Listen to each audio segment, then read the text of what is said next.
ఓం శాంతి 4/12/2023 మురళి. ఇది బాబా చెప్తున్నారు, మధురమైన పిల్లలు మౌనంగా ఉంటూ నన్నొక్కరినే స్మృతి చేయండి. ఈ సహజ వశీకరణ మంత్రము మీకు సద్గురువు ద్వారా లభించింది. ఇదే మాయను అధీనం చేసుకునే మహామంత్రము. ప్రశ్న: శివబాబాయే అందరికన్నా బోలా గ్రాహకుడు ఎలా? దీనికి సమాధానము బాబా చెప్తున్నారు, పిల్లలు మీ వద్ద దేహ సహితంగా ఉన్న పురాతన మలినము ఏదైతే ఉందో అదంతా నేను తీసుకుంటాను. అది కూడా మీరు మరణావస్థకు చేరుకున్నప్పుడు మీ తెల్లని వస్త్రాలు కూడా మరణించినందుకు గుర్తే. మీరు ఇప్పుడు తండ్రిపై బలిహారం అవుతారు. తండ్రి మళ్ళీ మిమ్మలను 21 జన్మలకు సుసంపన్నంగా చేసేస్తారు. భక్తి మార్గంలో కూడా తండ్రి అందరి మనోకామనలను పూర్తి చేస్తారు. జ్ఞాన మార్గంలో కూడా సృష్టి ఆది మధ్య అంత్యాల జ్ఞానమునిచ్చి త్రికాలదర్శులుగా చేస్తారు. పాట: భోలానాథునికి సాటి అయిన వారు లేరు. ఓం శాంతి. పిల్లలు భోలానాథుని సన్ముఖంలో కూర్చుని ఉన్నారు. తక్కువ బుద్ధి గలవారు వచ్చి 1000-2000 రూపాయల సరుకును తీసుకుని మాకు చాలా ధనమనిచ్చి వెళ్ళారని వ్యాపారస్తులు కోరుకుంటారు. 2000 రూపాయలు సరుకును తీసుకుని మాకు చాలా ధనమనిచ్చి వెళ్ళాలని వ్యాపారస్తులు కోరుకుంటారు. ఓ భగవంతుడా, మా వద్దకు అలాంటి గ్రాహకుడిని పంపండి అని అంటారు. ఇప్పుడు భోలానాథుడైన తండ్రి వచ్చి పిల్లలకు ఆది మధ్య ఆంత్యముల రహస్యాన్ని అర్థం చేయించి త్రికాలదర్శులుగా చేస్తున్నారు. మీకు నా వంటి గ్రాహకులు ఎప్పుడైనా దొరుకుతారా? మీరు వారికి అర్పణ చేస్తారు. శివబాబాకి భక్తి మార్గంలో చాలా మహిమ చేస్తారు. మీరే మా మాతాపిత అని భోలానాథునికి మహిమ చేస్తారు. వారు వచ్చి రాజయోగాన్ని నేర్పిస్తారు, రాజ్యాన్ని ఇస్తారు.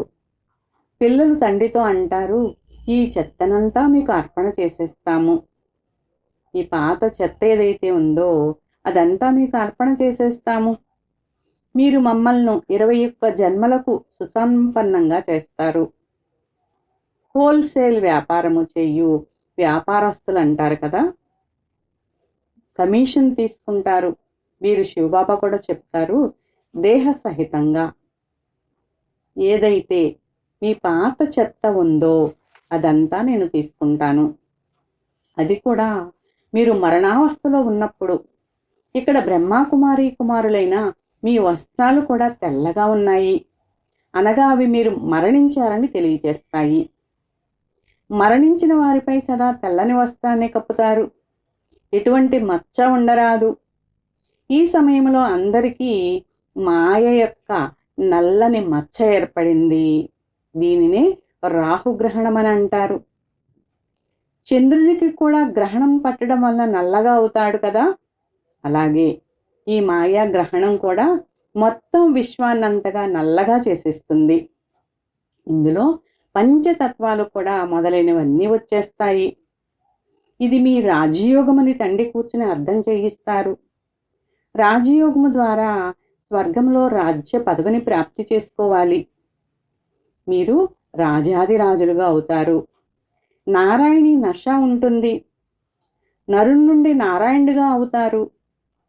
లక్ష్మీనారాయణల రాజ్యము సత్యుగంలో ఉంటుంది. అందువలన నేను తప్పకుండా కలియుగ అంతిమంలో రావలసి పడుతుంది. ఈ సమయము భక్తి మార్గానికి చెందినది. భక్తి మార్గంలో అడుగడుగులో ప్రతిదానికి నమస్కరిస్తూ మోసపోతూ ఉంటారు. ఎదురు దెబ్బలు తింటూ ఉంటారు. భక్తుల రక్షకుడు భగవంతుడు. వారు వచ్చి భక్తికి ఫలాన్ని ఇస్తారు. అందరూ భక్తులే, కానీ అందరికీ ఒకే విధమైన ఫలము లభించదు. కొందరికి సాక్షాత్కారం అవుతుంది, కొందరికి పుత్రుడు లభిస్తాడు. ఇవన్నీ అల్పకాలం కొరకే. రకరకాల మనోకామలను పూర్తి చేస్తాను. రాజ్యోగము నేర్పించేందుకు భగవంతుడు వచ్చి ఉన్నారని ప్రపంచంలోని వారెవ్వరికీ తెలియదు. వారు ద్వాపరయుగంలో వచ్చి రాజ్యోగాన్ని నేర్పించి ఉంటారని భావిస్తారు. మరి అక్కడ ద్వాపరయుగంలో నరుడి నుండి నారాయణుడిగా ఎలా అవుతారు? ఇప్పుడే తండ్రి మీకు రాజయోగాన్ని నేర్పించి రాజాది రాజులుగా చేస్తారు. ఇక్కడైతే మీరు కేవలం శాంతిగా మౌనంగా ఉండాలి. మన్మనాభవ, ఇదే సద్గురువు ఇచ్చిన సహజమైన వశీకరణ మంత్రం. ఈ మంత్రం చాలా సంపాదన ఉంది. ఈ మంత్రం వల్ల చాలా సంపాదన ఉంది. ఇది మాయను ఆధీనపరుచుకునే మంత్రం. మాయను జయించిన వారు విశ్వాన్నే జయిస్తారు. భక్తి మార్గంలోని వారు మనస్సును జయించిన వారు విశ్వాన్ని జయిస్తారని అంటారు. కానీ అలా జరగదు. అందుకే వారు హఠయోగము మొదలైనవి చేస్తారు. అది కూడా జగజ్జీతులుగా అయ్యేందుకు చేయరు. వారు కేవలం ముక్తి కొరకు చేస్తారు. తండ్రి వచ్చి చెప్తున్నారు, పిల్లలు దేహ సహితంగా సర్వ ధర్మాలను త్యజించి నన్నొక్కరినే స్మరించండి. నేను ఫలానా ధర్మానికి చెందినవాడిని, నేను ఫలానా అయినాను, ఈ విషయాలన్నీ వదలి స్వయాన్ని ఆత్మగా భావించి నన్నొక్కరినే స్మృతి చెయ్యండి. ఇక నేను ఏ సలహానైతే ఇస్తున్నానో దానిపై నడవండి చాలు. ఇంతవరకు ఏ అనేక సలహాలపై నడుస్తూ వచ్చారో వాటన్నింటినీ వదిలేయాలి. కనుక మీ జ్ఞానము చాలా కొత్తదైపోయింది. వీరి విషయాలు కొత్తగా ఉన్నాయని భావిస్తారు. పిల్లలైన మీరు ఇతరులకు అర్థం చేయించినప్పుడు మొదట వారి నాడిని చూడాలి. అందరి ముందు ఒకే విధంగా మాట్లాడరాదు. మనుష్యులవి అనేక మతాలు, మీది ఒకే మతము, కానీ నెంబరువారుగా ఉన్నారు. ఎవరైతే మంచి యోగంలో ఉంటారో, ధారణ చేస్తారో వారు తప్పకుండా బాగా అర్థం చేయిస్తారు. తక్కువ ధారణ గలవారు తక్కువగా అర్థం చేయిస్తారు. ఎవరైనా వచ్చినప్పుడు వారికి సాధారణమైన ఒకే విషయాన్ని చెప్పండి. భలే గృహస్థ వ్యవహారంలోనే ఉండండి, కానీ కమల పుష్ప సమానంగా ఉండండి. కమల పుష్పానికి పిల్లకలు చాలా ఉంటాయని మీకు తెలుసు. అందుకే దానిని ఉదాహరణగా ఇవ్వటం జరుగుతుంది. తండ్రికి కూడా చాలామంది పిల్లలున్నారు. కమల పుష్పం తాను స్వయం నీటిపై ఉంటుంది. ఇక మిగిలిన దాని పిల్లలంతా సంసారమంతా నీటి లోపల ఉంటాయి. ఈ ఉదాహరణ బాగుంది. బాబా చెప్తారు, గృహస్థ వ్యవహారంలో ఉండండి, అయితే పవిత్రంగా ఉండండి. ఈ విషయం పవిత్రతకు చెందినది. అది కూడా ఈ అంతిమ జీవితం కొరకే. పవిత్రంగా ఉండి నన్నొక్కరినే స్మృతి చెయ్యండి. సంతానాన్ని తప్పకుండా పాలన కూడా చెయ్యాలి. అలా చేయనట్లయితే అది హఠయోగం అవుతుంది. ప్రపంచంలో పవిత్రంగా అయితే చాలామంది ఉంటారు. బాలబ్రహ్మచారి అని భీష్మ పితాహుని ఉదాహరణ ఉంది. అచ్చా, బాలబ్రహ్మచారి అంటే స్త్రీ పురుషులు ఇరువురు కలిసి ఉంటూనే పవిత్రంగా ఉండేవారు. గాంధర్వ వివాహం గురించి శాస్త్రాలలో కూడా చర్చ ఉంది, కానీ దానిని గురించి ఎవరికీ తెలియదు. అది తండ్రియే అర్థం చేయిస్తారు. తండ్రి చెప్తున్నారు, పిల్లలు ఇప్పుడు కామచితికి బదులు ఇరువురు జ్ఞానచితి అనే కంకణం కట్టుకోండి. బ్రాహ్మణులైన మీరు ఎంత మంచి పని చేస్తారు. పవిత్రంగా ఉంటామని ప్రతిజ్ఞ చేయాలి. ఒకరినొకరు సావధానపరుచుకుంటూ ఇరువురు స్వర్గంలోకి వెళ్ళిపోతారు. ఇక్కడ మీరు కలిసి ఉండి పవిత్రంగా ఉండి చూపిస్తారు. అందుకే మీరు చాలా ఉన్నతమైన పదవి తీసుకోగలరు. ఉదాహరణ ఇవ్వబడుతుంది కదా, జ్ఞాన చితిపై కూర్చుని స్వర్గంలోకి వెళ్ళి ఉన్నత పదవిని పొందుతారు. ఇందులో చాలా గొప్ప ధైర్యం ఉంది. ఒకవేళ దృఢంగా ఉండి నడుస్తున్నట్లయితే చాలా ఉన్నత పదవి పొందుతారు. మళ్ళీ సేవపై కూడా ఆధారపడి ఉంది. ఎవరైతే ఎక్కువగా సేవ చేస్తారో, అనేక మంది ప్రజలను తయారు చేస్తారో, వారు మంచి పదవిని కూడా పొందుతారు. బాబా మమ్మాల కంటే కూడా ఉన్నతంగా వెళ్ళిపోవాలి. బాబా మమ్మాల కంటే కూడా ఉన్నతంగా వెళ్ళిపోవాలి. ఏ విధంగా? క్రైస్తవులు పరస్పరములో కలిసిపోతే వారు విశ్వానికి యజమానులుగా అవ్వగలరని బాబా ఉదాహరణ ఇస్తారు. అలా మాతాపితల కంటే ఉన్నతంగా వెళ్ళే జోడి వెలువడాలి. కానీ అలాంటి వారు ఎవరూ లేరు. జగదంబ జగత్పితలే ప్రసిద్ధి చెందినవారు. వీరిలా ఎవరూ సేవ చేయలేరు. వీరే నిమిత్తమై ఉన్నారు. అందువల్ల ఎప్పుడూ హార్ట్ ఫెయిల్ అవ్వరాదు. అచ్చా, భలే మమ్మా బాబాల వలె అవ్వలేకపోతే 2వ నెంబర్ అయినా పొందవచ్చు కదా. ఆధారమంతా సేవపైనే ఉంది. ప్రజలను, వారసులను తయారు చేయాలి. ఇవన్నీ కొత్త విషయాలు. కొత్త ప్రపంచాన్ని రచించేందుకు తండ్రి తప్పకుండా రావలసి పడుతుంది. వారే రచయిత. వారైతే పరమాత్మ నామరూపాలకు అతీతుడని అంటారు. కానీ అలా కాదు. అయితే వారి దోషం కూడా కాదు. అదృష్టంలో ఉంటే అర్థం చేసుకుంటారు. చాలామంది వస్తారు. ఈ విషయం అయితే సరైనదేనని అర్థం కూడా చేసుకుంటారు. ఎవరైనా ఆత్మకు నామరూపాలు లేవని అన్నారంటే, ఆత్మ ఈ పేరు ఎవరికి చెందింది? ఆత్మనే పేరైతే ఉంది కదా అని వారిని అడగండి. ఇది రాజయోగమని మీరు అందరికీ చెప్పండి. పరమపిత పరమాత్మ సంగమయుగంలో వస్తారు. తప్పకుండా సంగమయుగంలోనే రాజయోగాన్ని నేర్పిస్తారు. అప్పుడే పతితులను పావనంగా చేస్తారు. అంటే ఇక్కడ విషయాలే అతీతమైనవి. తండ్రి చెప్తున్నారు, మీరు కేవలం స్వయాన్ని ఆత్మని భావించండి. తండ్రి వద్దకు వెళ్ళాలి.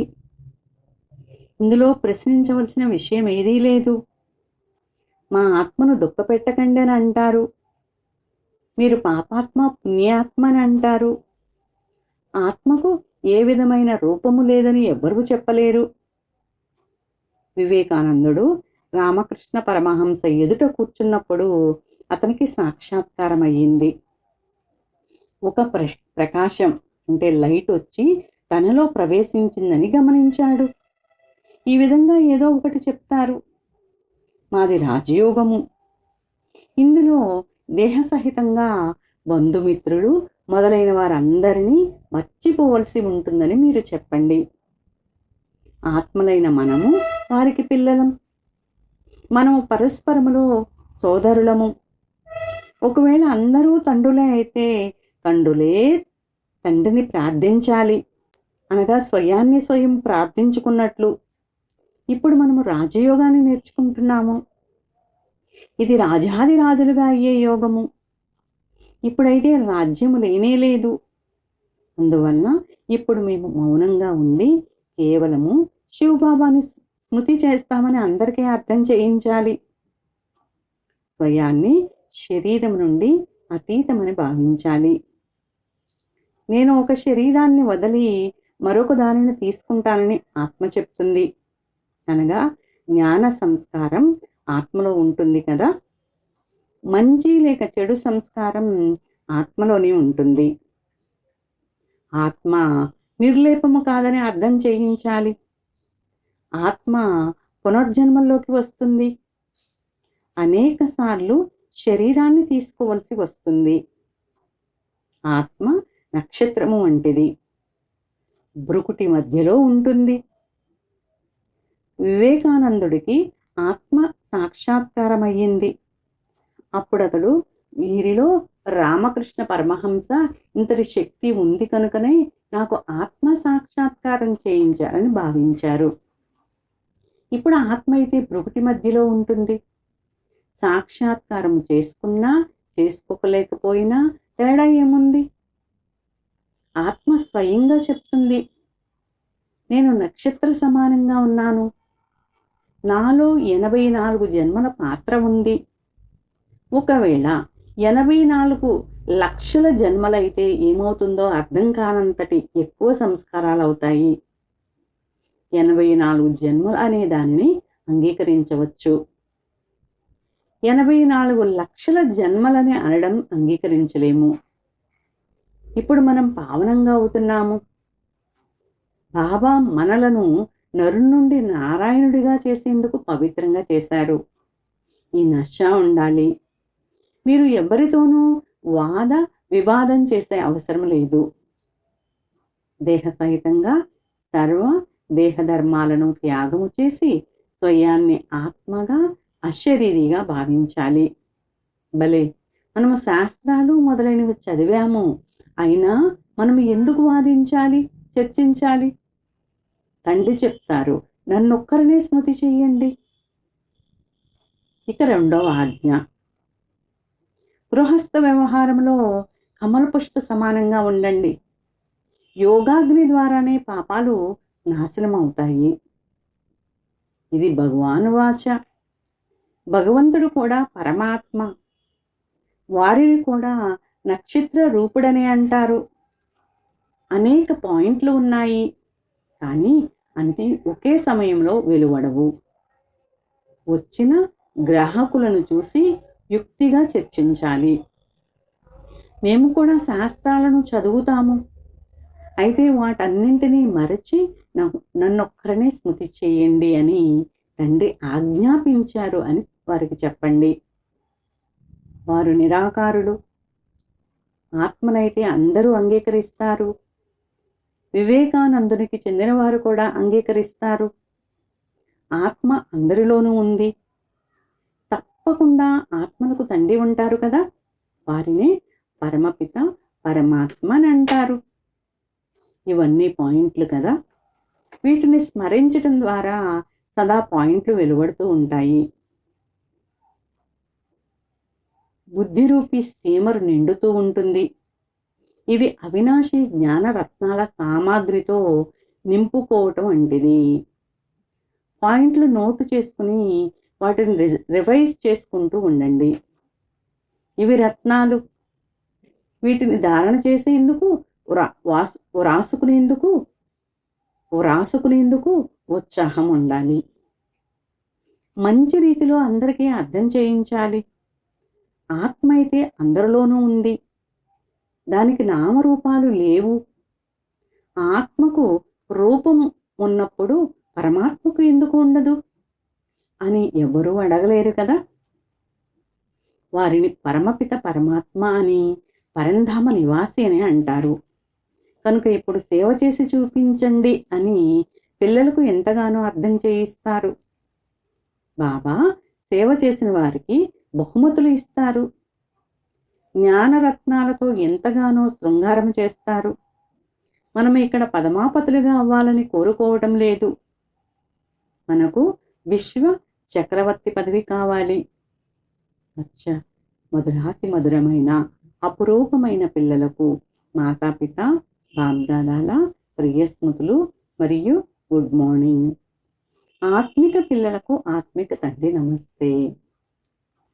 हम रूहानी बच्चों की रूहानी माता पिता और बाप दादा को याद प्यार गुड मॉर्निंग और नमस्ते. मेरा बाबा मीठा बाबा प्यारा बाबा शुक्रिया बाबा. ధారణ కొరకు ముఖ్య సారము.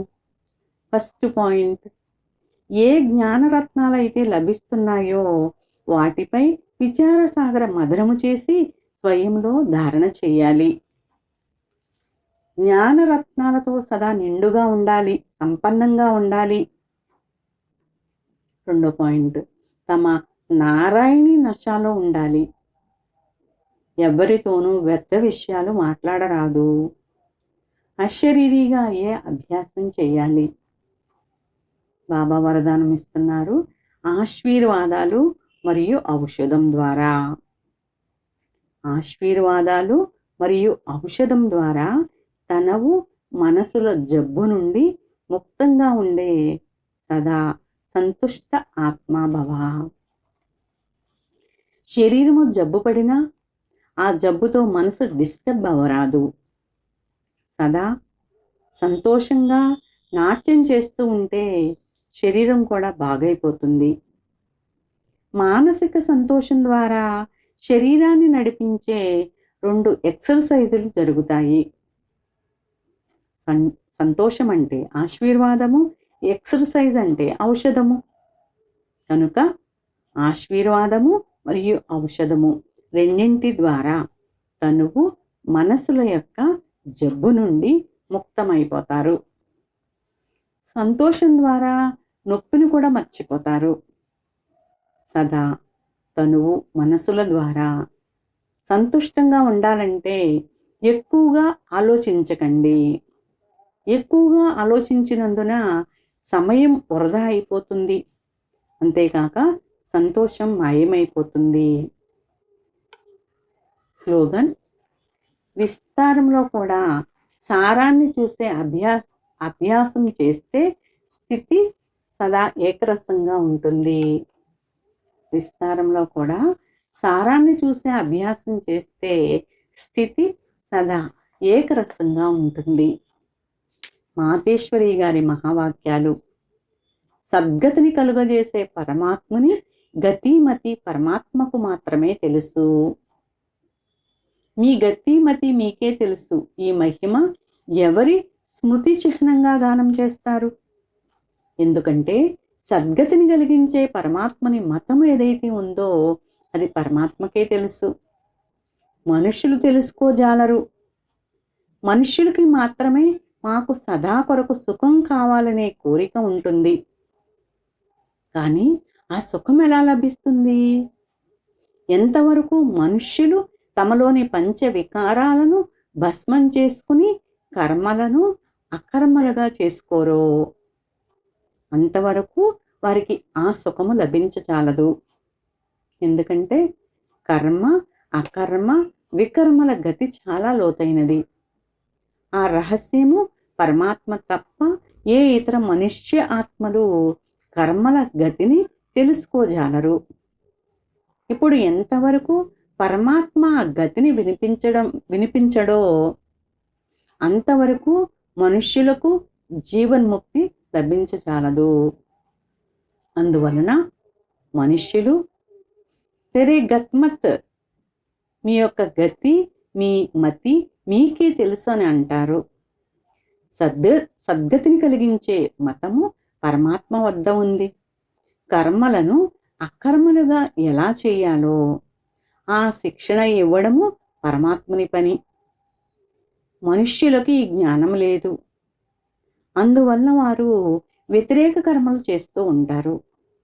ఇప్పుడు మనుష్యుల మొదటి కర్తవ్యము తమ కర్మలను బాగు చేసుకోవటం.